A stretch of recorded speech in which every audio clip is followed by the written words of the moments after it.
Allez, comme promis aujourd'hui, on s'intéresse de près au Bitcoin. Est-il surcoté? Mi-février, l'unité a dépassé les 50 000 $. Comment faut-il comprendre cette hausse historique? On va s'y intéresser aujourd'hui avec vous, David Furcage. Vous êtes gérant de portefeuille pour Highwave Capital. Bonjour. Merci d'être avec nous. Alors, je vous pose la question et puis on va l'affiner au cours de cette discussion. Le Bitcoin est-il, oui ou non, surcoté aujourd'hui? Eh bien, déjà, je voudrais rappeler l'environnement de marché dans lequel on se situe. Depuis les points bas de la crise du Covid, les marchés, pour la plupart des marchés mondiaux, j'entends, d'actions ont été multipliés par 2, essentiellement alimentés par l'explosion du bilan des banques centrales, que l'on retrouve largement donc répandu parmi différentes classes d'actifs, différents marchés financiers. Des titres comme Tesla, par exemple, ont été multipliés par 7 ou 8 depuis début 2020, et de nombreux secteurs en réalité profitent de cette émergence, de cette quatrième révolution industrielle dont nous sommes témoins. Et en réalité, est-ce que le Bitcoin est un cas isolé, c'est-à-dire est-ce qu'il explose tout seul, ou est-ce que finalement ça fait partie d'un environnement de marché? C'est la question qu'on peut se poser. Alors du coup, dans l'environnement global, vous dites c'est une hausse qui n'est pas isolée. Qu'en est-il si on compare le Bitcoin au cours des autres crypto-monnaies? Comment se comporte-t-il par rapport aux autres? Alors, il y a différents éléments que l'on peut observer dans ces marchés, enfin notamment dans le marché des cryptos, qui est en fait une nébuleuse. Il y a de nombreuses cryptos qui sont à disposition. Je regardais un petit peu avant l'émission la manière dont ces marchés ont évolué, et j'ai pu noter par exemple que le Binance Coin, l'une des crypto-monnaies qui existent parmi tant d'autres, a été multipliée par 6 depuis début février et atteint la 3e capitalisation boursière dans cet univers de crypto. Donc à nouveau, il y a quelque chose que l'on peut observer qui est de l'ordre de général, c'est-à-dire cet engouement pour les marchés financiers alimenté par cette monnaie en circulation que mettent à disposition les banques centrales. Également, dans l'univers des crypto-monnaies, eh bien, des hausses qu'on peut qualifier excessives en dehors du Bitcoin. Donc on va dire que l'environnement autour du Bitcoin, pour isoler le cas Bitcoin, est un peu difficile à maîtriser. D'accord. Et finalement, se poser cette question de savoir si le Bitcoin est surcoté ou pas, ça revient à se demander sur quoi repose la valeur même du Bitcoin. Je vous pose la question, sur quoi repose cette valeur? Alors, il y a quelque chose quand même que j'ai noté récemment, relatif au Bitcoin et quasiment au Bitcoin exclusivement. C'est que le Bitcoin passe d'un statut de crypto-actif, c'est-à-dire quelque chose qu'on détient en portefeuille pour obtenir un certain rendement avec un certain niveau de risque, à un statut de crypto-monnaie, c'est-à-dire une monnaie au sens propre qui assume les fonctions de la monnaie. Et qu'on peut utiliser tous les jours dans la vie quotidienne en fait. Ça serait un petit peu... Ah, pardon ? Ou presque. Ou presque, c'est en train de devenir ça, effectivement.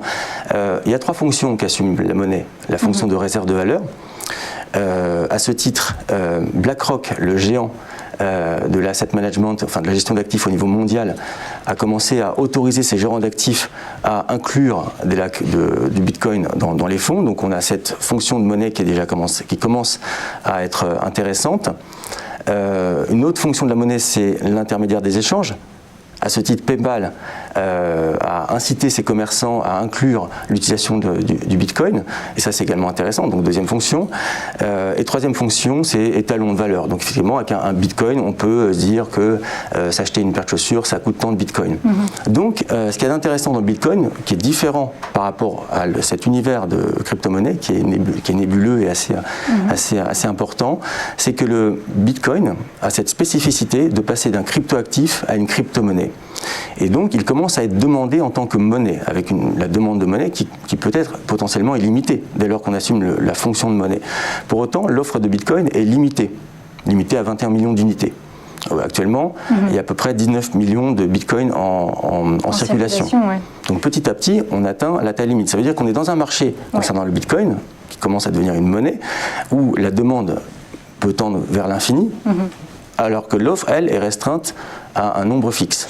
Donc en fait, ce qui fait la valeur du Bitcoin, c'est à la fois cet effet de rareté et puis de l'autre côté, des fonctions qui se multiplient et petit à petit un Bitcoin qui va compléter ces 3 fonctions principales qu'on attribue traditionnellement à une monnaie classique. C'est ça, si on résume les choses? C'est ça, ce qui n'était pas encore le cas, ne serait-ce qu'il y a quelques mois ou 1 ou 2 ans. Il y a à peu près 3 ans, le PDG de BlackRock mettait les crypto-monnaies de côté. Aujourd'hui, il s'intéresse de près et active ses fonds pour qu'ils en mettent en portefeuille, pour qu'il utilise le Bitcoin comme étant un actif comme un autre que l'on peut inclure dans un portefeuille pour obtenir un certain rendement. Et ça, c'est en train de changer, c'est un déclic, si vous voulez, qui fait que le Bitcoin est en train d'exploser et qui commence à avoir des raisons tangibles pour se faire, contrairement à d'autres crypto-monnaies. Alors si cet engouement continue, s'il s'inscrit vraiment dans le temps, est-ce qu'on peut imaginer dans 10 ans un Bitcoin à 500 000 $ par exemple? Quelles sont les limites de cette hausse exponentielle du Bitcoin? Y en a-t-il? À nouveau, d'un point de vue purement de marché, quand il y a un effet rareté, il n'y a pas forcément de limite, puisque la demande peut être infinie et l'offre, elle, est limitée. Donc pourquoi pas? Après, je ne veux pas faire partie des commentateurs qui jouent sur le sensationnel et qui parlent d'un Bitcoin à 500 000, à 100 000 ou à 1 million. En réalité, c'est possible, mais difficile aujourd'hui, en fait, de bien comprendre le point d'histoire sur lequel nous sommes. Peu comprennent qu'aujourd'hui, ou savent, qu'on est en train de vivre la 4e révolution industrielle. Et que dans cette 4e révolution industrielle, il y a également la révolution des moyens de paiement, des fintech. Il est difficile d'avoir le recul nécessaire lorsqu'on est en fait témoin d'une révolution pour comprendre et décortiquer vraiment l'actualité. Je pense que l'histoire nous permettra de mieux comprendre ce que nous vivons aujourd'hui. Ce qui est un élément à part dans le cadre d'une révolution industrielle. Difficile de commenter en fait un événement aujourd'hui qui appartient à quelque chose de révolutionnaire. Effectivement, oui, on n'a pas du tout de recul historique pour le moment, peut-être. Non, pas trop. Effectivement, les historiens pourront-ils décrypter plus tard le phénomène Bitcoin? Alors, vous parlez d'une 4e révolution industrielle. On touche là à un domaine assez intéressant, finalement, à l'évolution de la société en tant que telle. Je voudrais vous poser une question. Est-ce que le Bitcoin peut faire concurrence aux monnaies nationales? Et est-ce que, si oui, les États s'en inquiètent, comment réagissent-ils par rapport à ça? Alors ça, c'est un sujet très intéressant. Effectivement, alors je disais, on a déjà conscience que, quand peu, je parle de la personne lambda, ont conscience qu'on traverse actuellement la 4e révolution industrielle. Peu ont également conscience que dans d'autres temps, il y avait multiplicité de monnaies qu'on pouvait utiliser à l'intérieur d'un même territoire. Aujourd'hui, maintenant depuis quelques temps, on a l'obligation d'utiliser l'euro et cet euro est chapeauté par une banque centrale qui s'appelle la Banque Centrale Européenne. En gros, il y a un pouvoir régalien de battre monnaie et une espèce d'élément coercitif qui nous force à utiliser l'euro. Ce qui est intéressant avec l'univers des crypto-monnaies, c'est qu'il vient perturber cet équilibre qui est en fait un monopole. Un monopole donc de battre monnaie et d'obliger l'utilisation de l'euro. Et ce qui est intéressant donc dans les cryptos, c'est qu'enfin, je dirais, dans cette période d'histoire, eh bien, il y a l'émergence de nouvelles monnaies qui seront peut-être concurrentes de monnaies dites centralisées ou institutionnelles. Et ça, c'est une bonne chose. Ce qu'il faut se rappeler, c'est que toute situation de monopole, c'est bien décrypté en économie, mène à une rente de situation. C'est-à-dire qu'on n'est pas obligé de battre une monnaie de bonne qualité, finalement, puisqu'on force l'utilisation de cette monnaie, ce qui est très mauvais. Dès lors qu'il y a monopole, y compris dans le domaine monétaire, eh bien, ça peut mener à des excès, les excès du producteur de cette monnaie qui peut soit obtenir une rente de situation en battant une monnaie de mauvaise qualité, ou alors en obtenant un surprofit. Voilà. Et donc c'est extrêmement mauvais en réalité. Peu d'individus savent aujourd'hui qu'on a vécu un moment d'histoire, depuis quelques siècles en réalité, dans lequel il y a une monnaie à l'intérieur d'un territoire et une banque centrale pour la chapeauter. C'est-à-dire qu'on a vécu une pause dans la concurrence monétaire et qu'on est en train à nouveau de revenir sur cette notion de concurrence monétaire qui est tout à fait louable, me semble-t-il. Oui, et ça explique aussi pourquoi les banques centrales, notamment la Banque centrale européenne, s'apprête à lancer sa propre crypto-monnaie parce qu'elle veut conserver ce monopole, ou en tout cas parce que du point de vue des États, le monopole c'est aussi la protection des citoyens. Donc c'est vrai que sur ce point, on voit peut-être deux visions du monde, ou en tout cas de l'ordre en société qui s'affrontent. Dernière question rapidement, est-ce qu'on peut penser, est-ce que le Bitcoin a vocation à devenir une valeur refuge rapidement pour conclure?